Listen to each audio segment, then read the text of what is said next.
Major support for Louisiana Eats on WWNO provided by Zatarain's, proud producers of authentic New Orleans-style cuisine. Zatarain's, a New Orleans tradition since 1889.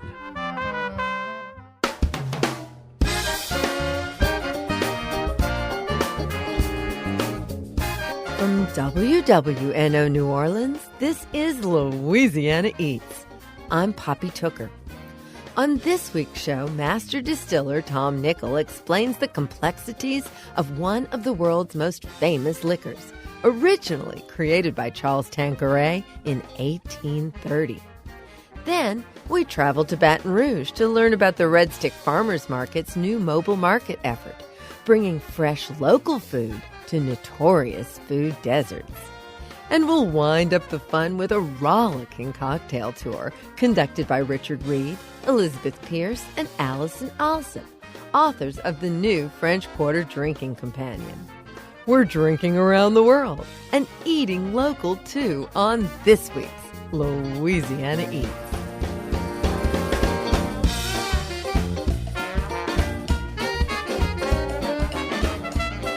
Long before specialty craft gins became the rage, there already was a specialty gin. A gin recognized the world over by its distinctive green bottle and very special flavor. That gin is Tanqueray. The master distiller who carefully tends that gin today is Tom Nickel. Tom, welcome to Louisiana Eats. Thank you. Nice to be here. What makes gin so unique? I think gin itself, it has lots of flavours in it that can actually be mixed for mixologists. That they can add their own flavours to it and enhance what's in the gin in the first place. I would say for other drinks, sometimes whiskey for me is best drink on its own, and vodka is vodka. You throw other stuff into it. Lots of people like vodka rather than gin, but I'm afraid I don't. I prefer gin. So your distilling career began in Scotland, I know. So I imagine that your first distilling efforts must have involved Scotch whiskey. Yes, I lived roughly about half a mile away from a distillery where my father, he worked there for 27 years before I started there. So he was a distiller also? He worked in the distilling industry most of his life after the war. Because he met my mother after the war, moved up from England. He's an Englishman, so I'm half English. I'm quite proud of that. So he started work in the distillery. And it was only when I was 17, I was basically called to the distillery for an interview and told you start on Monday. Oh, that's so exciting. So you've been doing this since you were 17 years old. Yes. So I imagine you're a pretty rare animal in a lot of ways. Are there a whole bunch of you out there with that many years of incredible experience behind you? You'd be surprised at how many years people have that have worked for the same company. It's changed its name about 3 or 4 times, but it's still the same company. And so you made the move from Scotch to what you believe is the most complex spirit to distill, gin. When the gin distillery moved up to Cameron Bridge, I was actually busy at the time trying to conquer neutral spirit. So I declined on taking part in a job there. But a few years later, the master distiller, he moved away into whiskey. Oh! He'd actually came up from London in Essex. He was an Essex boy. I'd been nosing gin and neutral spirit and whiskey in the lab since it started. Uh-huh. It was always in my mind then, I've got to get into gin because it just smells so great compared to whiskey or neutral spirit. It's like a bouquet of flowers in a lot of ways, isn't it? Yes, it's a really nice job to have. When you nose the gin, what is it that you're smelling for? Well, really, when I nose the gin, it's through the distillation. So the distillation starts off sort of high in strength but low in flavour. Uh-huh. So as the distillation goes through, it's roughly about a 6-hour distillation. The strength starts to come down, but the flavour goes up. So I'm looking for juniper kicking at the right time, coriander coming in at the right time. So I'm actually nosing the gin all the way through the distillation. And in my head, I can't explain what I'm looking for because other people will look for other things. Yes. But for me, it's got to be the same all the time. And as soon as I walk into the still house, I know if things are right. I can smell it right away. It just, I've always found that the best nosers are women. We have some young girls in the lab that they come in and they just get it right away. But we don't let them on a panel yet. We do it again. And if they get it right again, and well, it's okay, that's 2 times, then fine. But we make them do it again if they're 100% a third time. Yeah, there you go. Well, I was completely surprised to discover that what I think everybody knows as Tanqueray London Dry Gin isn't made in London or even England. The only gin that's really sort of an English gin as such is Plymouth gin, but that's geographically that's the only one that's there. Any other gin can be called a London Dry, even if it's made in America. Because that's a technique? It's the same, it's a style of gin rather than where it's made. I was really fascinated that you have had the opportunity to read the recipe journal of the brand's founder, Charles Tanqueray. When do those journals date back to? Right back from 1830. He was 20 years old at the time. There was some good gins about at the time, but not great. So he seized the opportunity to get into gin. He just managed to get the recipe spot on, and it's not easy to do, I can assure you.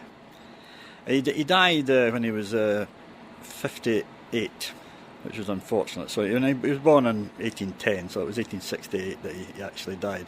But his son took over from him, and you can actually see the change in writing in the books from his father's writing to his son's writing. But it was great. The recipes in there are unbelievable. He came up with a new recipe every 3 weeks. Every 3 weeks? Yes, but it wasn't just gin. He loved horses, and he would foot rot in horses. He'd come up with something like that, or for shining their coats, and everything. So Charles Tanqueray was really the gin genius. Yes, for me anyway, definitely. What are your thoughts? There is such an incredible craft spirit movement going on. What are your thoughts on these new craft gins that we're seeing emerge? I think it's fine because it keeps gin in the sort of booming category. I'd be very surprised if many of these gins tasted that great, but good on these people. But I don't think most of them would make a living out of it, because what they'll do is they'll sell a bottle for quite expensive. Yes. And then it'll sit on the back of the bar for a long, long time. So another one of the Tanquerays that you developed was Tanqueray 10. Yes. What is that? Tanqueray number 10 is it's a more citrus flavoured gin, and this was one of the new age gins that came out. And the reason for that was to get into sort of a market for martini market, because it's perfect in a martini. It's the same 4 botanicals used in London Dry, which is juniper, coriander, angelica and licorice, but with the added fresh fruit.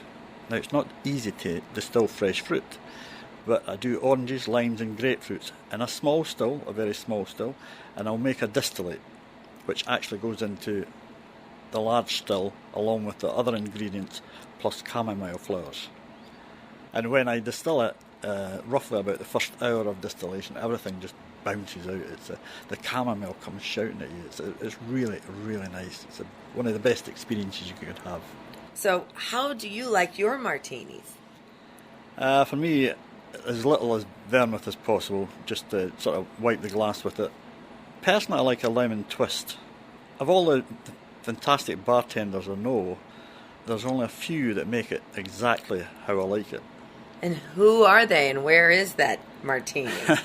There's in the Dorchester in London. It's a really nice hotel, and the bar manager there is a Giuliano Morandin, and he gave me a martini one day, and he just looked at my face, and he took it away immediately before I got the chance to take a second sip, and he says, "I know you don't like it." And then he made another one, gave it to me, and I thought, that's perfect. I never ever tell a bartender how to make me a martini. That's their job. I mean, they're great at it. Well, what about the classic question, shaken or stirred? I like to let the bartenders do what they want to do. Oh my goodness, you are such a liberal thinker. Well, it has been a really big kick in a very nice way to have this opportunity to talk with you. So thank you so much for coming to visit with us. Thank you so much, Poppy. Tanqueray Master Distiller, Tom Nickel.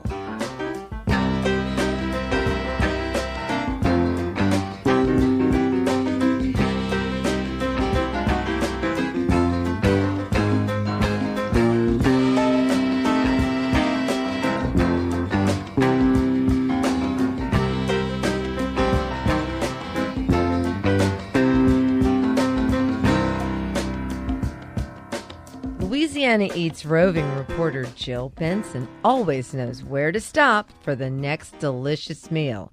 Jill, where's our next stop? We're going to the dinner bell in Macomb, Mississippi, Poppy. You hear the tolling of the dinner bell from miles away, and it's been ringing since 1945. My gosh. Kind of easy to just drive by, but you'll know you're on top of it because there's always a line out the door. The dinner bell's open Tuesday through Sunday from 11 a.m. to 2 p.m. There are 3 large dining rooms, and each room is occupied by a gigantic round table. Each round table is covered by a large Lazy Susan. So service here is boarding house style. Like family style. It's family style. Except typically you don't sit at your dinner table and spin a thing around. No. You just wish you could. So what's on the spinning table? What's on the spinning Lazy Susan? Okay, well, I was talking to one of the cooks at the dinner bell, and she assures me that she starts work every day at 3 a.m., and I believe this, seeing what's coming out of that kitchen.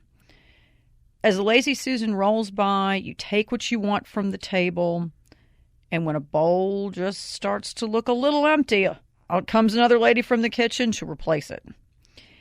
The house specialty is fried eggplant, which is fried perfectly crisp and graceless, and it's delicious.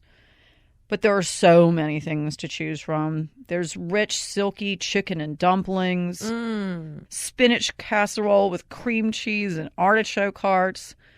There are sweet potato casseroles, fried chicken, more chicken and dumplings, stuffed peppers, towering cakes, flaky pies. It's crazy. So what is it? Pay one price, all you can eat? Well, Tuesday through Thursday, $12. Friday and Saturday, $14. Sunday dinner, $15. Oh, my gosh. But children under 10, half price. Well, it sounds really delicious, and it also sounds like a slice of something from the past that's truly almost disappeared. Absolutely, Poppy. I've never seen anything like the dinner bell. Well, I think I hear that bell ringing, so let's go. Let's go, Poppy. Louisiana Eats roving reporter Jill Benson.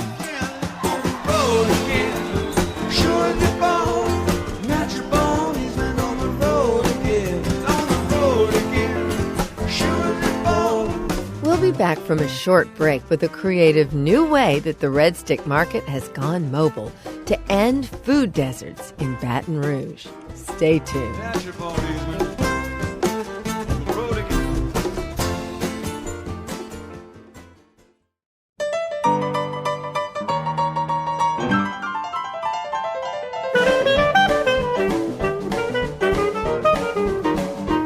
I'm Poppy Tooker, and you're listening to Louisiana Eats, edible content for Louisiana food lovers. Louisiana Eats is brought to you with major support from Popeye's Louisiana Kitchen and Zatarain's.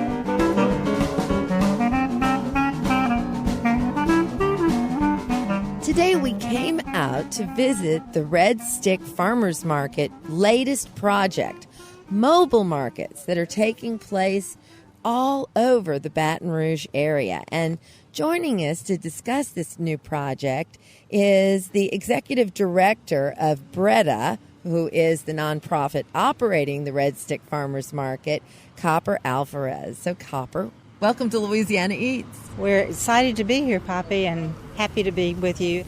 We're going to talk about the Red Stick Mobile Farmers Market effort.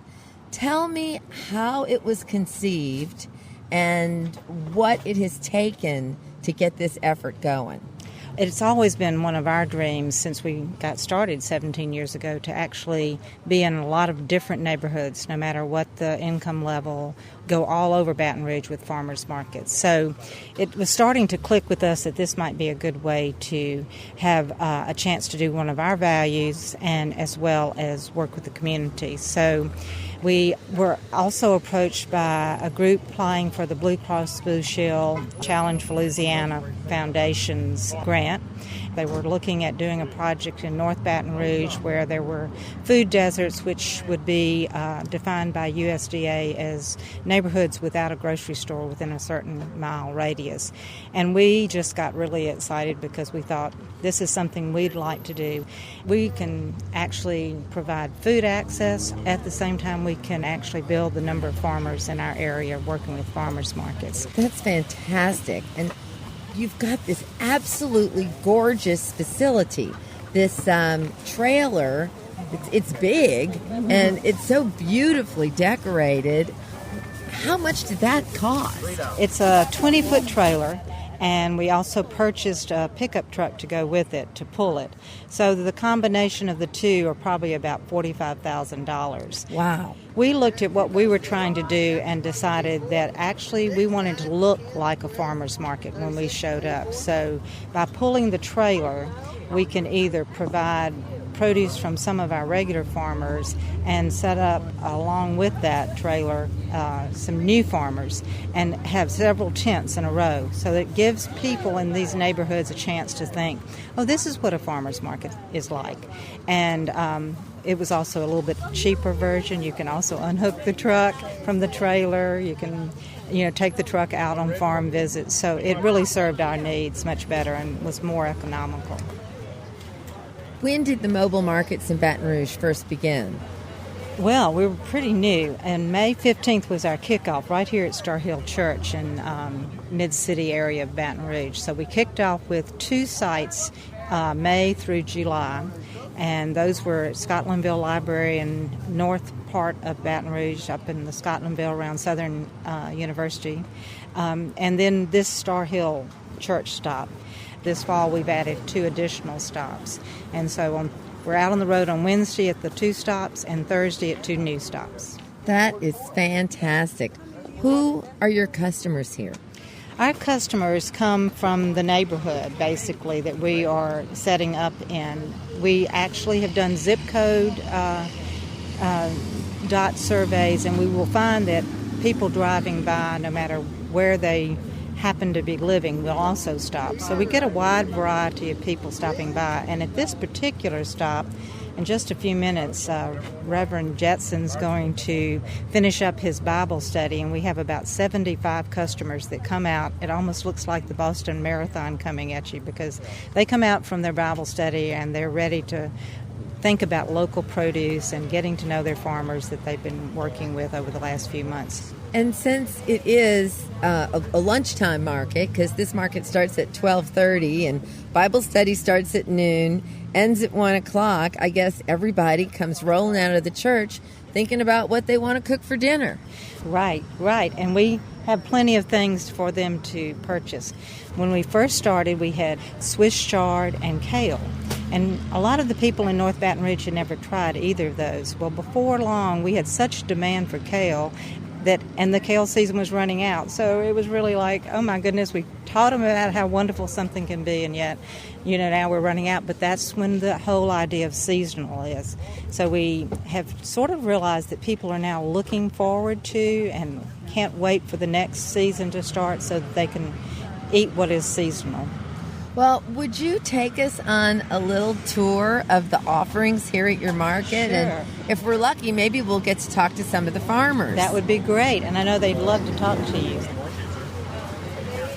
So Derek Luckett is from right here in East Baton Rouge Parish, and so we're really excited to find a farmer in East Baton Rouge Parish. They're few and far between.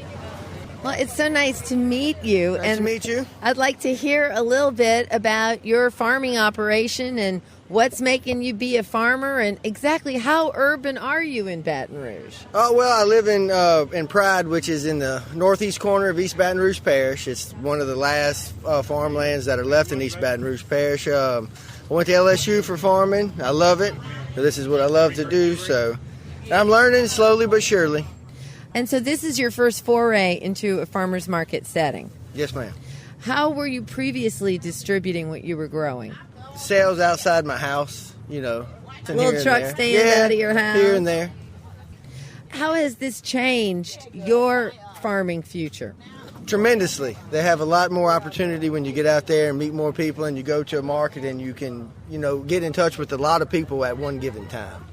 Well, that's great. So what can we look forward to from you as the fall wears on? The fall, we'll keep doing more mustard greens and get into more kale.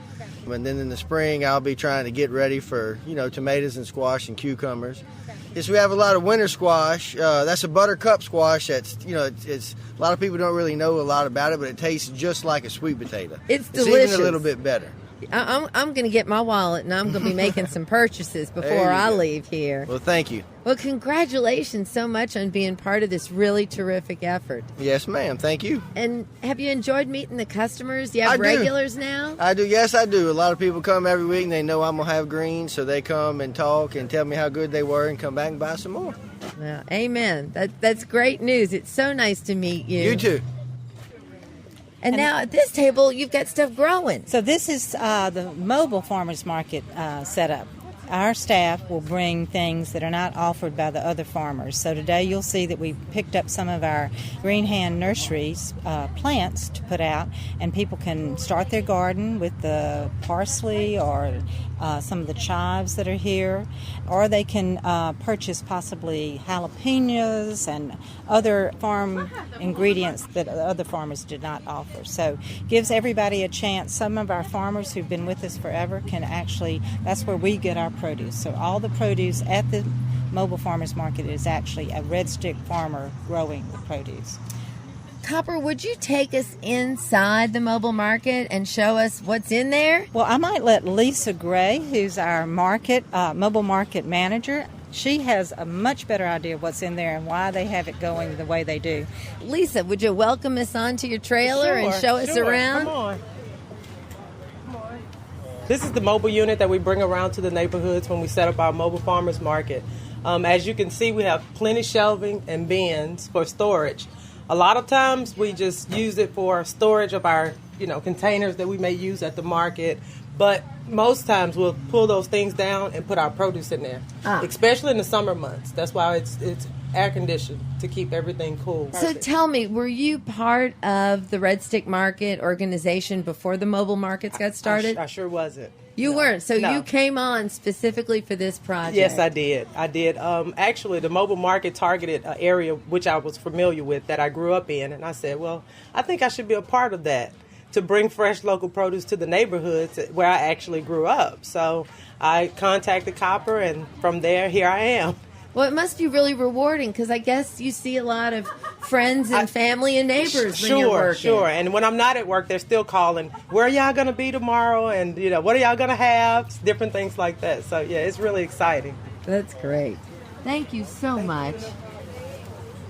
Copper, if you're an urban gardener, farmer, how can you get involved here with your mobile market effort? Well, we have, for our Red Stick farmers, we actually have an application process. We visit farms, and then we take it to our advisory group. On the level of the mobile farmers market, we're looking for urban gardeners who might want to stay in agriculture, or new farmers who are just starting out, so that they can get a chance to grow their business. And then with this, we're actually out there beating the path, recruiting who wants to come to try to find out who are those new farmers out there. And how do they get in touch with you, Copper? They can get in touch with us by going to our website, which is bretta.org, and clicking on the Red Stick Farmers Market logo, or they can call us in Baton Rouge at 225-267-5060. And that's BREADA.org. Thank you, Copper. Thank you so much for having us here Louisiana today. Eats here today. Thank you.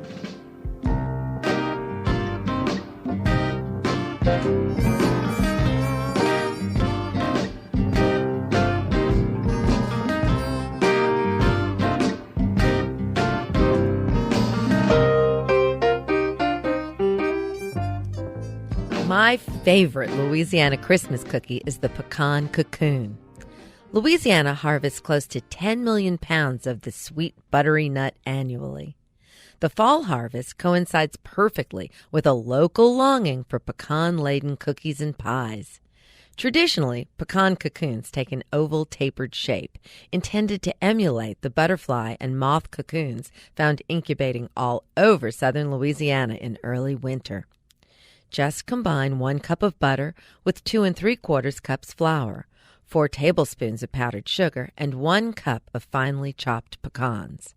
Sprinkle on 4 teaspoons of vanilla and a tablespoon of ice water, and then work the dough gently until it handles like a pastry pie crust. Break off teaspoon-sized pieces and roll by hand into oval cocoon shapes. Place on an ungreased cookie sheet 1 inch apart and bake at 350 degrees for about 10 minutes until they're just barely golden. Roll the hot cocoons in a bowl of powdered sugar, then let them cool before rolling a second time.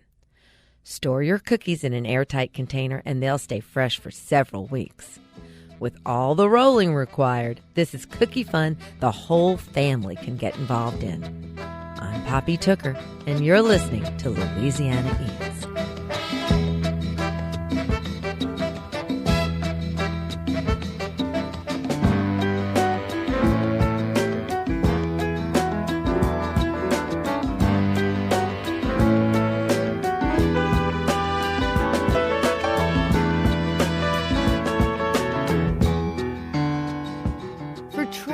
And locals alike, picking a place to grab a drink in the French Quarter with its wealth of watering holes can be daunting. For me as a traveler, and I'll admit it, a drinker, when I come to a city that I'm not familiar with, I want to know a little bit more. I want the insider's take on what these bars, what these restaurants and clubs are like. So I think one of the most telling ways to do that is to figure out who it is that you're drinking with. You know, just apart from the bartender and what their specials are and all the decor and all that, the clientele tells you whether you're going to be comfortable there. That was Richard Reed, who, along with Allison Alsop and Elizabeth Pierce, set out to do just that with their book, The French Quarter Drinking Companion. We're here to ask them about their insights into the abundance of bars in the Vieux Carr. Well, first we made a list of every establishment that we could identify as a place where you could get a drink. And that number was enormous. So we began to eliminate. We eliminated strip clubs because you don't go there to drink. And then we looked at, there are lots of restaurants where you can drink. So we tried to only feature restaurants that had some element that was notable about drinking there. An example would be the Bourbon House, because it has over 100 different bourbons that you can try. And then we just had the list of bars. And this list was acquired by walking up and down the streets of the French Quarter. And then we began to discuss and argue for and against. And so we pared it down to something that was manageable to begin. So you actually cover about 100 bars. I want to know what the hardest part in doing this really tough research was. Well, I think the hardest part that in the end turned out to be a gift, really, was for me personally. I really thought that I would dislike covering the Bourbon Street bars. I thought, like a lot of locals, you know, this is a street, you just hold your breath, you put on your game face, you just quickly dart across the street and you get on to your other destination. But one of the surprises in the end was that even though we kept a lot of those Bourbon Street bars to the end of our research, is just how much I ended up really enjoying Bourbon Street and seeing its purpose, its place, its need in the city, and also along the way, the little places that you can go on Bourbon, like Johnny White's or Fretzel's or the Old Absinthe House, where they feel different from the rest of the streets. Kind of step in and get a little refuge, but still be able to, in this very voyeuristic way, look out onto Bourbon Street and see all the action. For each bar that you cover, there are a list of questions that you answer right off the bat, and that includes what your bar tab will be, what you're wearing, what you're hearing. Now, I have to say, I kind of stopped with tattoo themes. Why did we put tattoo themes in this book, y'all? I will take the credit or blame for that. When I was much younger, I thought briefly that I would have a career as a cultural anthropologist. And I got kind of obsessed for a while with tattoos and sort of figuring out which cliques, which groups of people had which sorts of tattoos. For example, the sorts of tattoos that maybe motorcycle riders get are different than the sorts that sorority girls get, on a weekend in New Orleans. So to me, the tattoos are really an extension of the dress code, because to me, they tell you as much about the people as anything. They're indicative of particular trends, what people are into, and also age. God bless them, the people with the Elton John tattoos or the Ziggy tattoos are, from one era. The people with the Betty Page tattoos are from another era. So to me, they're very telling. Maybe they'll be telling to some readers. If not, gloss over them and no harm done. I also think that the presence or absence of tattoos, or whether they're covered, is something that's noted. And I evacuated to Oxford, Mississippi for Katrina, and something that I was very aware of within days of drinking there. Though I do not have a tattoo, I was very aware while out drinking that I never saw any. And I realized that I was not in New Orleans anymore. This is the trick question. I love to end with a trick question. Let's pretend an awful, terrible thing. What if it is last call for y'all in New Orleans? What is your favorite bar? What is the bar that you would choose to end your time here with? I know. I absolutely know. Because I've thought about this a lot, the way that people think about their last meal. Yes. My last drink would be made by Chris Hanna at French 75, and it would be an old-fashioned. The old-fashioned is my mother's favorite drink, Carolyn Talley Pierce, who is a model in teaching me how to drink. And it is the drink that I grew up sipping. My entire drinking and non-drinking life is flavored with the elements of bourbon, bitters, and sugar. And French 75 is intimate and beautiful, and I can't think of a better way to leave. Richard, how about you? I wish I were that classy. But my last drink would probably be a domestic beer, light, if you please, at the Golden Lantern, ideally on Christmas Eve. There is a Christmas Eve drag show that happens at the Golden Lantern that is, I don't know if you've ever seen the John Waters movie Pink Flamingos, but there's this party scene that takes place at the trailer that is just a complete bacchanal. That is the only way to describe it, and that is the polite, family-friendly way of describing it. That's all I need. I need one good, very cold beer surrounded by a glorious freak show. You're not going to find that anywhere else. And what about you, Allison? This is a really tough question because I want to go both in the direction of Richard and in the direction of Elizabeth. So I'm going to say it's a tie between the Sazerac, at the Sazerac bar in the Roosevelt Hotel, which, by the way, is the only bar that is not actually in the French Quarter, but that we had to make an exception for. And it gets my vote because of the tremendous service that you get in that bar. For $10, sitting down in one of those seats and water carafe brought to you, little Chex Mix brought to you, and it's windowless. So if the end of the world was coming, you wouldn't see it. You could pretend. That or sucking down shooters at Crazy Corner, absolutely day glow, alcohol, party till dawn until you just all die. One of those two. Now that we've heard what compelled the authors of the French Quarter Drinking Companion to write their book, when we come back, we'll hit the streets for cocktails in some very unlikely locations. Don't go anywhere.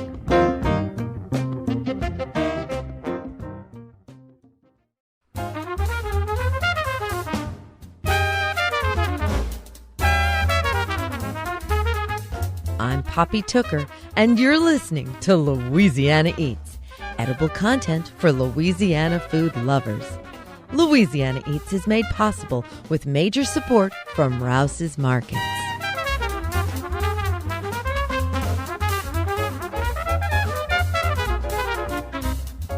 If you're just joining us, we've been speaking with Richard Reed, Elizabeth Pierce, and Allison Alsop, authors of the French Quarter Drinking Companion. After hearing about the motivation behind the book, we set off to tour some of the more obscure bars in the Quarter.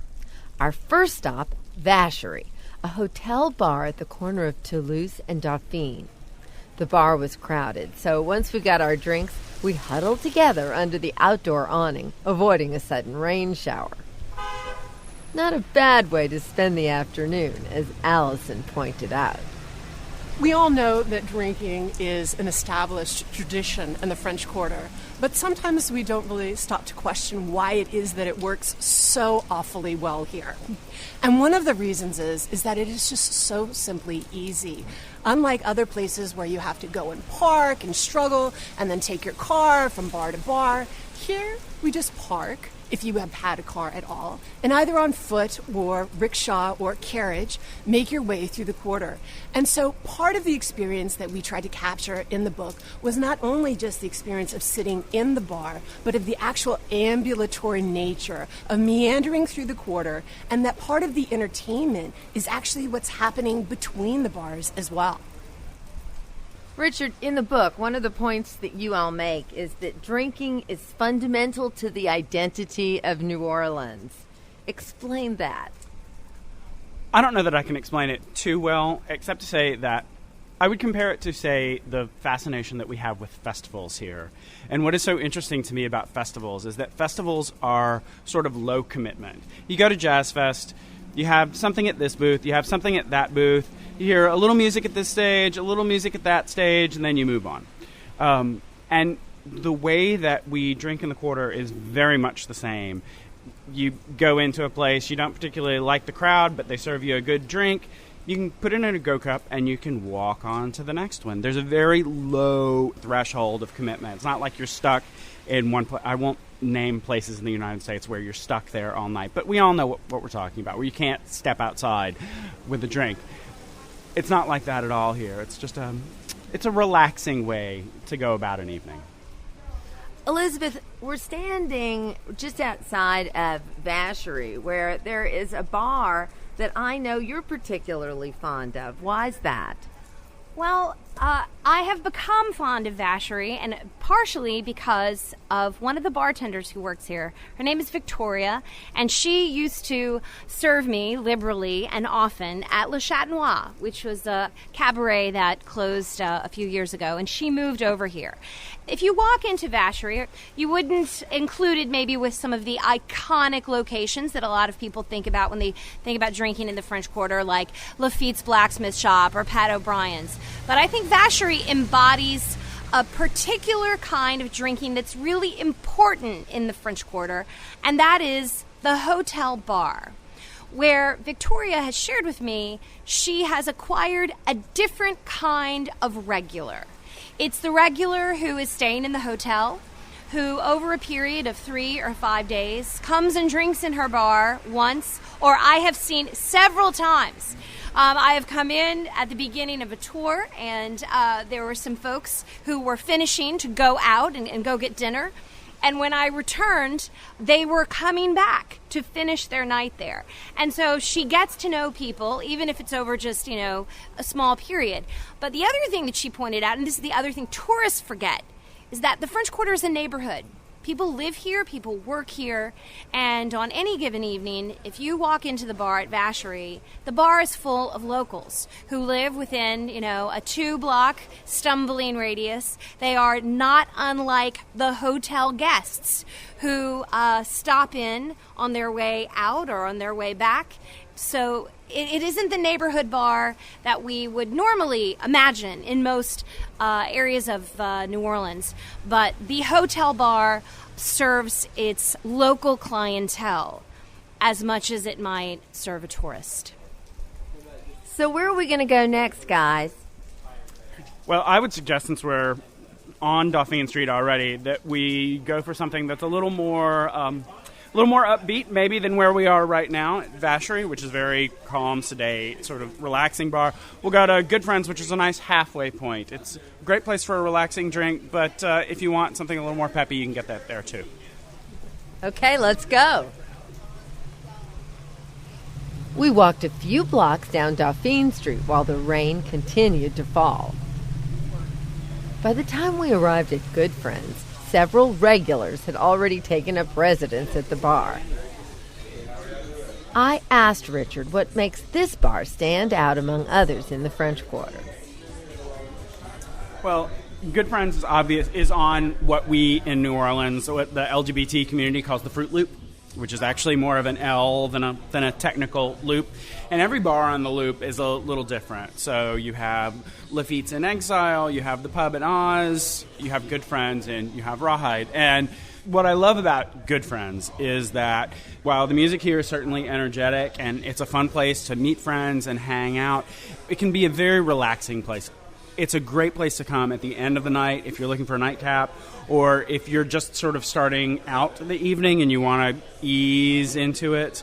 You can have a very civilized drink. They have a great selection of liqueurs, cognacs, that sort of stuff. There's a little bar upstairs that's totally charming and friendly. If you're here when the weather is great, there's a balcony.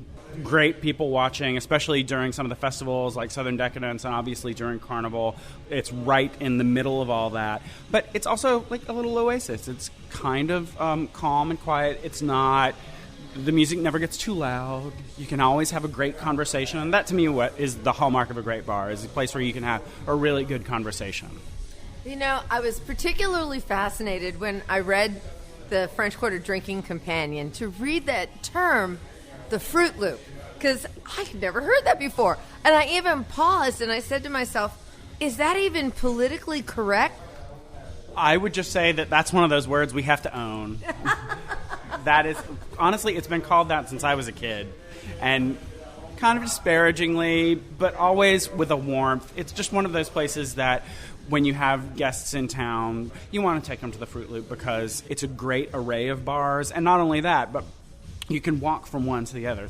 It's a little sampler platter of everything that the community has to offer. Not absolutely everything. There are some others that lie off the beaten path, a little more like Le Roundup and Corner Pocket. But this gives you a pretty good lay of the land. Also, there's always something happening down here. There's always some sort of contest or drag show or something like that to keep you entertained and occupied that you're not going to see in wherever it is that you're from that is not New Orleans. I think that something that crosses a lot of visitors' minds when we're talking about something like the LGBT scene in New Orleans and bars like this, you know, I think often there's a question, well, is it okay to go if you're straight? Would you address that? Well, I would say that Richard has been a lovely ambassador to introducing us to some of these bars. And Good Friends was definitely a favorite of mine. I can walk in here, I can feel welcome. There is absolutely no pressure to be anything that I am not. So I don't think anyone should feel as though they are not entitled or welcome to come into any bar whatsoever. It is part of the experience of New Orleans, and it should be experienced no matter what your sexuality is, regardless. I would also add that, to me, that whole mixture, that mélange, is really what makes drinking in the Quarter so interesting to me. You go to other cities and you go drinking, and it doesn't matter if you're a straight bar or a gay bar or someplace in between. Each bar has its own type. You know, you go to one bar and it's a little preppy, and another is a little more rock and roll. And so many bars here in the French Quarter, like you walk into the Abbey, is my favorite example.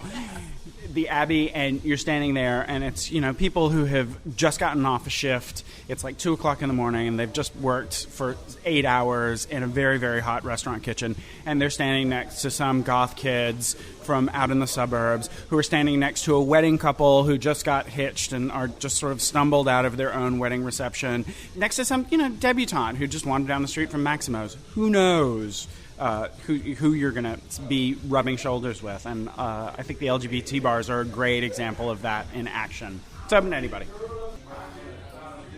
So, Elizabeth, where are we going to go next? Well, it's not a trip to the quarter unless you go to Bourbon Street.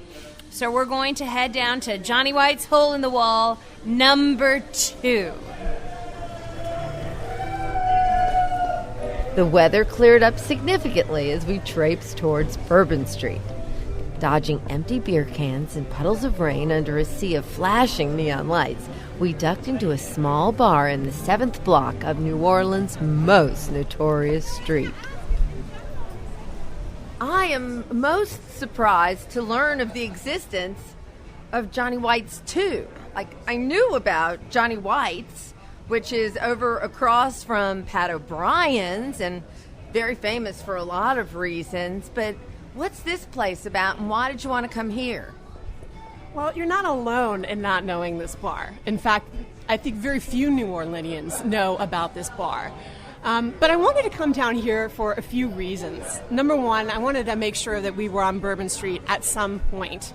But in our book, we're constantly noting the things that others might pass by or that even locals might know about, and I felt like this bar was definitely one of them.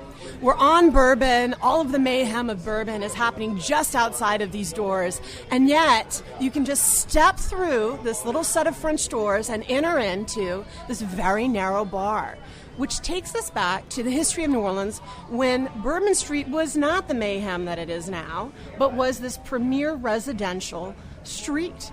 And Johnny White's, if you look closely, you can still see in the architecture here the signs that we were in someone's salon, their parlor, their living room, and that this house used to just step out and onto this residential street. We've got a mantle in front of us. We still have some of the woodwork on the walls.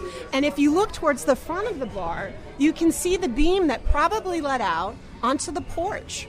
So this is one place that I think, just when you think that you have figured out the quarter or figured out Bourbon, it throws you a little surprise, and it always offers something if you look just a little bit closer. So Johnny White's itself, has this legendary presence, right, as, the bar that never closed or whatever. But what I really responded to was the bartender's delight in how it shifts through the day from one kind of clientele to the other. Like a sundial, sort of moving around in this circle, the clientele of Johnny White's changes and can't be pinned down to only one description. Yeah, just something I wanted to kind of follow up on that is in the times that I have been in the hole in the wall here and also in Johnny White's number 1. I think both of the Johnny White's bars has that feel. You can come in, you don't need to know anyone, you can easily strike up a conversation with the bartender or who's sitting next to you. It might be over the game or what's playing on the jukebox, but this is an easy bar to come into and made to be feel welcome. And there are some bars in this world where you feel like you have to show up with someone else, and there's other bars in this world where you can come in alone. And this is a bar that you can come in alone and have no issue with it whatsoever. That's a day in the Vieux Carr with the authors of the French Quarter Drinking Companion. Available online or in bookstores now.